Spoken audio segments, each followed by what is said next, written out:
office. This is boggles my mind. Oh, yeah. Well, he just appointed some new U.S. attorneys. Like a half a dozen or so. But typically when a new president comes into office, 100% of the federal attorneys turn in a letter of resignation. Right. It happened in the Bush administration, it happened in the Clinton administration, it happened in the previous Bush administration, it happened in the Reagan administration. It goes all the way back to Eisenhower. And it did not happen this time. And I'm still scratching my head. Why is Laura Canary still down there in Alabama? The wife of the guy who was the campaign manager against Don Siegelman and whose husband, not in addition to being that campaign manager, was Karl Rove's childhood best friend.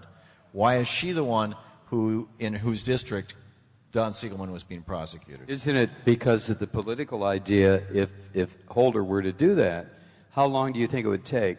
4, 5, 6 seconds for the right-wingers to start screaming, look what they're doing, the very thing that they accused us of doing. Well, it should have been done day one of the presidency, but the word on the street is that Jeff Sessions has cut a deal. Yeah. That Jeff Sessions is somehow blackmailing this administration. And with what? Do we know with what? We don't know. Isn't Jeff Sessions a piece of work? He's yeah. Wouldn't you like to just get him and Here he is, a big fan of the Klan, calling Sonia Sotomayor. Well, I'll tell you what, I just like to listen to that cracker talk, frankly, No. He's got that old mouth full of grits and shit, Hey, it does sort of look like Howdy Doody, Jeff Sessions said, she's a racist and I ought to know. Yeah, right. Jefferson Beauregard Sessions. What's it? He said, I used to back the Klan till I found out they smoked pot. Yeah. Yeah, he did. Yeah. By get him, I'm assuming you don't mean violently, though. We should clarify that. Yes. Well, okay. All right. Yeah. At least 5 of us should clarify that. This is another question related to something that, Tom, you talked about recently. It says a new report from the International Energy Agency in Paris. Did you report this in the original French, I want to know? Says that most of the major oil fields on the planet have passed peak production. As Tom submits, what will we do when talk of climate change proves to be climate chaos? How will our culture deal with this very real and very urgent problem? We haven't talked about this really at all here tonight.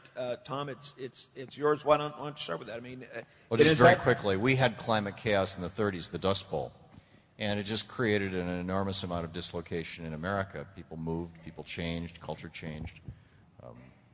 At the very least, I think we're going to see something like, this is a piece for my cat, for Secretary of Defense. Whoever did this, thank you. Bless you. We'll see. We'll see. What can I say? Beyond that, I don't know. Is there anything about this administration on this issue that gives you hope? I'm more concerned about the world community. The G8 meeting that was just held. Keep in mind, carbon dioxide levels were in the high 200s 200 years ago. They passed 350 about 10, 15 years ago. They're now at 385 parts per million.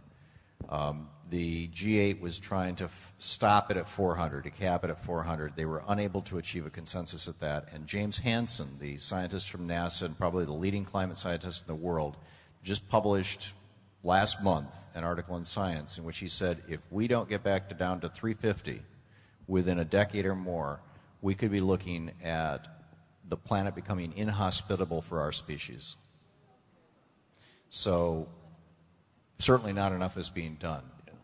But, I do have to say, though, I think you have to recognize at least we have a president today who acknowledges the existence of global warming. Yeah. No, the administration's on board on this. The Indians and the Chinese are not. No, I understand. I just want to make that point. And is maybe not doing as much as he could do or we want him to do, but he has made, in terms of the stimulus, the first stimulus money was going out for green jobs. Yeah. Yeah. And so he's and he's we have Barbara Boxer in charge instead of James Inhofe. Exactly. No, right. Which it is compelling. If you've ever seen James Inhofe stand up on the Senate floor with that big chart of his family tree, yeah, it's very compelling. Now, he has nothing icky in it, like any kind of divorce or homosexuality or anything weird. He said, with that whole family, he said, there's never been a homosexual relationship with any of these people. If you shook that tree hard enough, I think some pink fruit would fall out. I do. But yeah, has no belief in global warming at all, and he's in charge of the committee.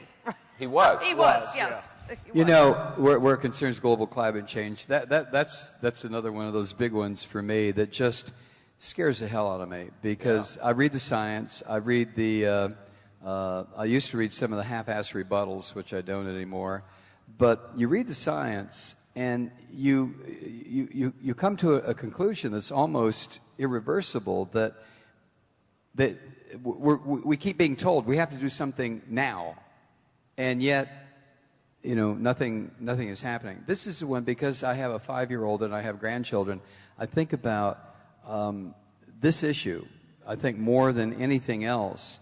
I have 2 daughters that live in Florida, and I keep trying to get them to move, you know, because, I say, come up north, you know, Atlanta's going to be a seaport. Get the hell out of there, you know. But, you know, I can sit here and giggle and hoot and laugh about it, but that's an issue that is just unbelievable to me, that since the Industrial Revolution we've done this. What is that, Tom? 200 years. Not even that. 180 years since the Industrial Revolution, and look what we've done. So I don't know, man. I'm waiting for Tom to answer that one. He'll write a book about it, and we'll all be okay. I got to say, He's the only one that can get Stephen Hawking on the phone. The rest of us, you know. I have to say I'm real pessimistic about this. It's just, you know, Tom cited the numbers there. We're heading towards 400 parts per million. At about 450, you know, the ice caps melt, and the sea levels really get out of control. But this is one of those issues that's we're so rotten, human beings, at dealing with issues like this, because it's something that's going to be a few decades in the future. We might not be here anymore. It's kind of science-y, you know, and we don't like science. Everybody brings up science, everybody just turns the channel, you know, and all that kind of thing. But this is scary stuff, and we're not just we're not just talking about, gee, my beachfront property is now, you know, I've got flooding in the basement or something. Here we're talking about massive drought.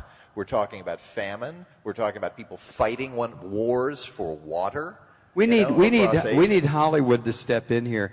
In the 50s, all the science fiction movies that I grew up on, we used to go to the theaters and watch It Came from Outer Space and all this other shit. And what that was, those were propaganda films getting us prepared to resist communism. But it was presented as, you know, we're being invaded from outer space, and actually it was all about communism.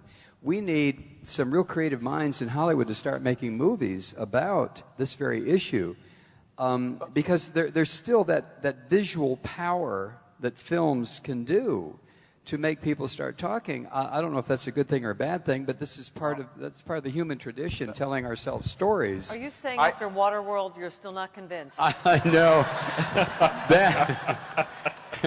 Yeah, Waterworld was a terrible movie. There's no hope for you, Mike Malloy. But Mike, I thought we were talking about the acting part. Oh my God.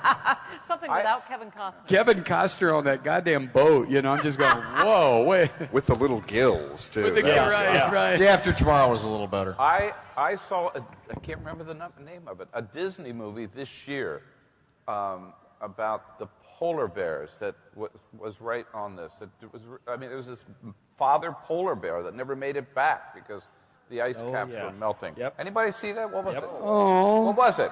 It's very sad.